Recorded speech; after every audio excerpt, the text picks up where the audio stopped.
Tuombe. Baba wa mbinguni, ninakushukuru kwa ajili ya siku nzima ya leo. Umenilinda tangu asubuhi, mchana na hata kufika jioni ya leo. Nina kila sababu ya kukushukuru na kukuinua wewe Mungu, ambaye umenipa uzima, umenipa na afya.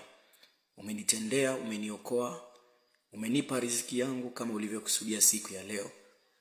Nina kila sababu ya kukushukuru na kukuinua Mungu. Nasema asante kwa ajili ya wema wako pamoja na fadhili zako juu ya maisha yangu. Ninakuja mbele zako kabisa na kunyenyekea, nikitubia uovu wote na makosa ambayo nimetenda mbele zako, aidha kwa njia ya mawazo, maneno na hata matendo yangu. Ninaomba unisamehe uovu wangu na unisafishe kwa damu yako. Jioni ya leo ninakualika Mungu wangu, ukafanye kituo ndani yangu na ndani ya mji wangu. Niendapo kupumzika, Bwana, wacha nafsi yangu na roho yangu ibaki kikusifu.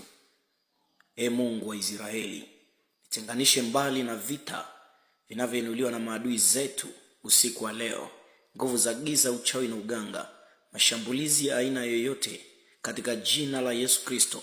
Roho yoyote ambayo inapata walali juu ya maisha yangu, Bwana Yesu, ninaifunga katika jina la Yesu Kristo.